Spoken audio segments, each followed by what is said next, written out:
আলাইকুম, আমি শালমা মল্লিক তোমাদের আবারও একটা নতুন ভিডিওয় স্বাগত জানাচ্ছি। এখন বাজে হচ্ছে সকাল 9টা। রান্নাঘরে চলে এসেছি রান্না করতে। আর সকালবেলা বাসি কাজ হয়ে গেছে। আর আজকে হচ্ছে রবিবার, 11ই হচ্ছে আগস্ট। তো রান্না বান্না তো শুরু করে দিচ্ছি। সকালে চা খাওয়া হয়ে গেছে, তার সঙ্গে ব্রেড আর চা খেয়েছি। আর আজকে হবে বিরিয়ানি, বিফ বিরিয়ানি হবে। তো তার জন্য আলু কেটে নিয়েছি, পেঁয়াজটা কাটা বাকি আছে। আর বিফ নিয়ে এসেছিলো, তো বিফও কেটে নেওয়া হয়ে গেছে। তো বিফটা প্রেসার কুকারে রান্না করব। আর এদিকে আলু ভাজার জন্য কড়া বসিয়ে দিয়েছি, কড়াতে তেলও দিয়ে দিয়েছি। এই যে তেল গরম হয়ে গেছে, এবার আলুগুলো দিয়ে দিই চলো। আর ছেলে এতক্ষণ তোমাদের সঙ্গে ভিডিও শেয়ার করেছে, কি বলেছে না বলেছে আমি জানি না। কারেন্ট চলে আসছে, চিমনিটা চালায় না। আমি ভিডিও করছি, তখন ভিডিও দেখি।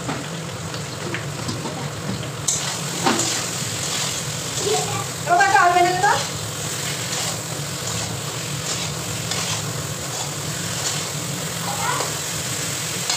একটা একটা একটা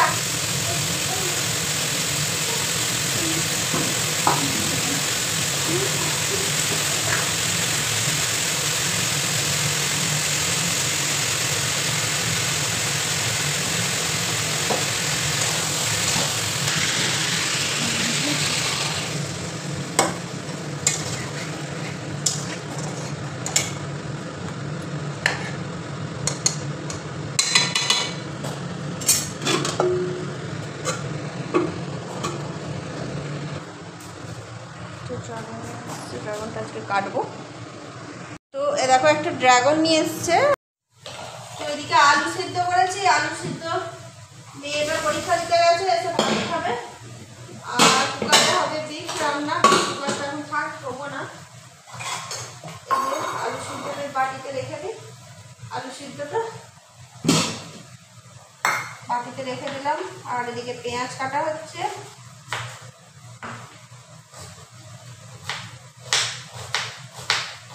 পেঁয়াজ বেরেস্তা হবে, পেঁয়াজ বেরেস্তা তো বিরিয়ানিতে লাগে, সবাই জানে, এটা বলার কিছু নেই।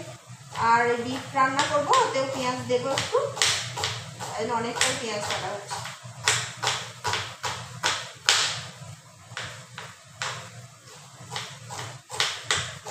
না, ওই ঘরে পেঁয়াজের একটা পেতা আছে।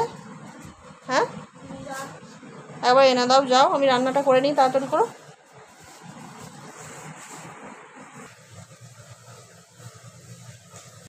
এদিকে বিরিয়ানির এই যে ভাতটা বসিয়ে দিয়েছি, ফুটতে শুরু করেছে। আর এদিকে এই যে বিফটা হবে, তার জন্য পেঁয়াজ দিয়ে দিয়েছি। আর এদিকে দেখো আলু ভাজা, তার সঙ্গে হচ্ছে এই যে পেঁয়াজ বেরেস্তা।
চলো, বিফটা কষানো হয়ে গেছে, প্রেসার কুকারে ঢাকনাটা লাগিয়ে দিয়েছি। এবার এটা 4-5টা সিটি দেবো। আর এদিকে দেখো আলু ভাজা পেঁয়াজ বেরেস্তা তো আগেই হয়ে গিয়েছিল। আর এদিকে বিরিয়ানির ভাতটাও হয়ে গেছে, মাঠটা ফেলে দিয়েছি। আর এদিকে আমি একটা বিট কেটে বিটের জুস করে নিয়েছি মিক্সার গ্রাইন্ডারে। এবার জুস থেকে ওই বিটটা টিপে টিপে জুসটা বের করছি, কারণ এটা আমি এখন খাবো।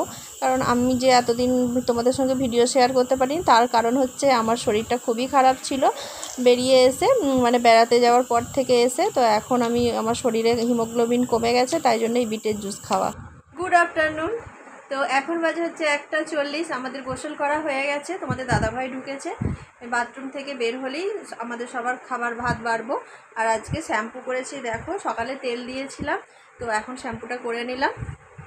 আর আমার শাশুড়িকে ভাত দিয়ে দিয়েছি, খাচ্ছে মেয়ে, আমি, ছেলে আর তোমাদের দাদাভাই 4 জনে খাবো। আমার তো গোসল হয়ে গেছে, ছেলেরও হয়ে গেছে, মেয়ে উপরে বাথরুমে গেছে আর তোমাদের দাদাভাই নিচে বাথরুমে।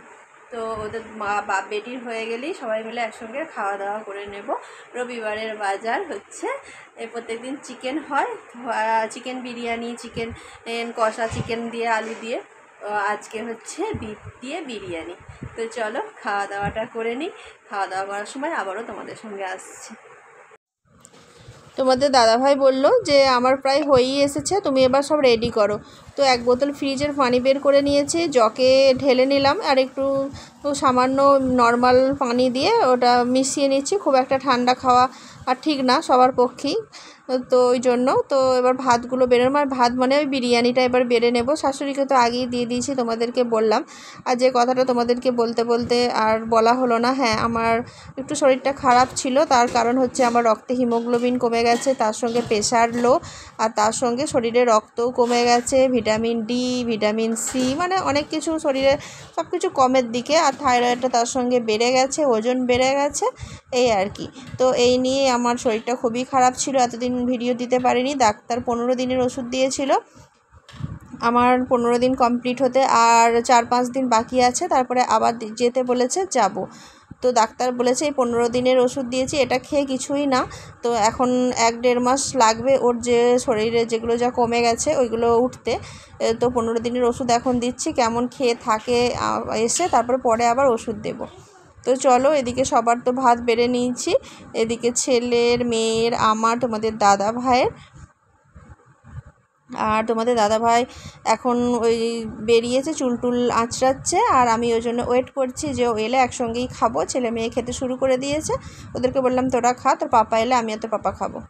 তো সবার ভাত বেড়ে নিয়েছি, এই যে এখানে বিরিয়ানি ভাত বলছি, তো বিরিয়ানি বেড়ে নিয়েছি, ওরা খেতে শুরু করে দিয়েছে, আমি বসে আছি।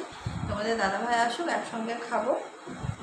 আর তার সঙ্গে এই যে স্যালাড আছে, আর কোল্ড ড্রিঙ্কস তো আছেই ফ্রিজে। তো চলো খাওয়া দাওয়া করে নিই, আবার বিকালে তোমাদের সঙ্গে কথা বলছি। আর এই যে বিরিয়ানিটা লুক ভালোই হয়েছে খেতে, তোমরা এবার কালার দেখে বলো কেমন হয়েছে। এটা অনেক দিন পর বিফ বিরিয়ানি খাচ্ছি, চিকেন বিরিয়ানি সবসময় হয়, বিফ বিরিয়ানিটা অনেক দিন হয় না।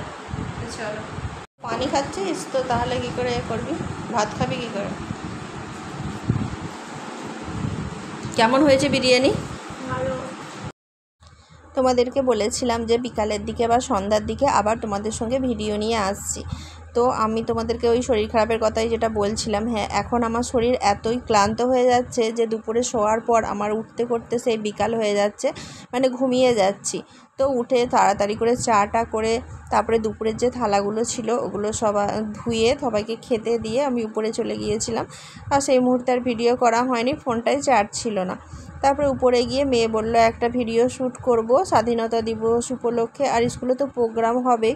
আমার যদি শরীরটা ভালো থাকে, ছেলে মেয়ে দুজনেই বলছে, ও বলছে আমার স্কুলে যেতে হবে, ও বলছে আমার স্কুলেই যেতে হবে। তো কার মনে আর কষ্ট দেব? মেয়ের স্কুলে তো প্রত্যেক বছর যাই, ইচ্ছে ছিল ছেলের স্কুলেই যাওয়ার, কিন্তু অনেকটা দূর, তো আবার আমার এই শরীরটা খারাপ, তোমাদের দাদাভাই তাই বলছে রোদে গরমে গিয়ে, এমনি আমার সবসময় মাথা ঘুরছে, তাই জন্য তোমাদের দাদাভাই বলছে এখন আর যেতে হবে না, ঠিক আছে যখন ওদের ম্যাগনাস উৎসব হবে জানুয়ারিতে তখন যেও। তো দেখা যাক কি হয় আর কি। তো মেয়ে এখানে নাচটা প্র্যাকটিস করছিল, তার সঙ্গে আমি একটু ভিডিও করে দিচ্ছিলাম, আর ও কতগুলো শর্টস মানে ইনস্টাগ্রামে ভিডিও করলো, আর তারপরে এখানে এই গানটায় নাচছিল। তো ওই দেশ রঙ্গিলা রঙ্গিলা এই গানটায়, দেশ মে রঙ্গিলা রঙ্গিলা তু, ওই গানটা। তো আমি গানটা দিতে পারলাম না, কারণ তোমরা সবাই জানো যে ইউটিউব বা ফেসবুকে গান দিতে গেলে কপিরাইট ক্লেম চলে আসে, আর কপিরাইট ক্লেম ছাড়া গানই দিতে হয়। তাই আমার এখনও ঠিকঠাক জানা নেই কপিরাইট ক্লেম গান কিভাবে ডাউনলোড করায়, মানে শিখি আবার ভুলে যাই এই আর কি। তো চলো, ও নাচটা কেমন হয়েছে তোমরা অবশ্যই কমেন্ট করে জানাবে। আর আমার মেয়ের ছেলের জন্য, আর ছেলেও, হ্যাঁ মেয়ের হওয়ার পর ছেলেও স্কুলে যেটা শিখিয়েছে সেটা ওই পাঞ্জাবি, সাদা পাঞ্জাবি পরে ও কিন্তু নাচটা প্র্যাকটিস করেছিল। ওর দিদি একটু দেখিয়ে দিচ্ছিল, দিদি দেখে দেখে শিখছিল। স্কুলে তো টিচাররা শিখিয়েছে, তারপরে বাড়িতে তো একটু প্র্যাকটিস করা লাগে তাই না, তো ওই জন্য। আর ছেলের গানটা তোমাদেরকে শোনাবো, দেখি ভিডিও যদিও করতে চাই। গানটা কিন্তু খুব সুন্দর গাইছে। আজকে যদি সন্ধ্যার দিকে হয় না ভিডিও করে তোমাদেরকে শোনাবো যে গানটা করবে। গানটা ও নিজের গলায় গাইবে, ওটা তো কপিরাইট ক্লেম আসার কথা নেই, তাই জন্য গানটা শোনাতে পারি। এই দেখো ছেলে এবার এই গানটাতে গাইছে, ওই সেই চিঠি আতি হ্যাঁ ঘর কব আওগি ওই গানটাতে। তো ভিডিওটা তাহলে আজকে এই পর্যন্তই থাক। তোমাদের কেমন লাগলে অবশ্যই কমেন্ট করে জানাবে। ভিডিওর মধ্যে কিছু ভালো লেগে থাকলে লাইক, শেয়ার, কমেন্ট আর সাবস্ক্রাইব করে পাশে থাকবে। আর যারা ফেসবুক থেকে দেখছো পেজটাকে ফলো করে দিয়ে আমার পাশে থাকবে। তো চলো, সবাই সুস্থ থাকবে, ভালো থাকবে, সাবধানে থাকবে, পরিবারের সকলকে নিয়ে খুব খুব ভালো থাকবে। আর স্বাধীনতা দিবস অবশ্যই পালন করবে। আর যারা ছেলে মেয়েরা ছোটো ছোটো আছো তাদেরকে উৎসাহ দেবে যে স্বাধীনতা দিবসে এরকম যেন ছোটো ছোটো প্রোগ্রামে অংশগ্রহণ করে। তো চলো, টাটা বাই বাই, আবার যেন দেখা পাই। খোদা হাফেজ। নেক্সট একটা ব্লগে বা ভিডিওয়ে আবারও তোমাদের সঙ্গে দেখা হবে। তোমরা আমার জন্য, আমার ছেলে মেয়ের জন্য অনেক অনেক দোয়া করবে। আর আমার জন্য শরীরটা তাড়াতাড়ি ভালো হয়ে যায়, আমি যেন তোমাদেরকে রোজ একটা করে নতুন নতুন ব্লগ দিতে পারি, তাতে আমার ভিউজ হোক আর নাই হোক। তো এই জন্য তোমরা আমার কাছে, আল্লাহর কাছে দোয়া করবে আমার জন্য, যে দিদিভাই যেন তাড়াতাড়ি খুব সুন্দর সুস্থ হয়ে স্বাভাবিক হয়ে, মানে সুস্থ স্বাভাবিক তো আছি, ওই শরীরে ওইগুলো একটু যা কম হয়ে গেছে, একটু শরীরটা খারাপ হচ্ছে এই আর কি। তো চলো, আস্তে আস্তে ইনশাআল্লাহ ঠিক হয়ে যাব। তোমাদেরও তার মধ্যে দোয়া থাকবে। তো চলো, খোদা হাফেজ। নেক্সট একটা ব্লগে আবারও দেখা হবে।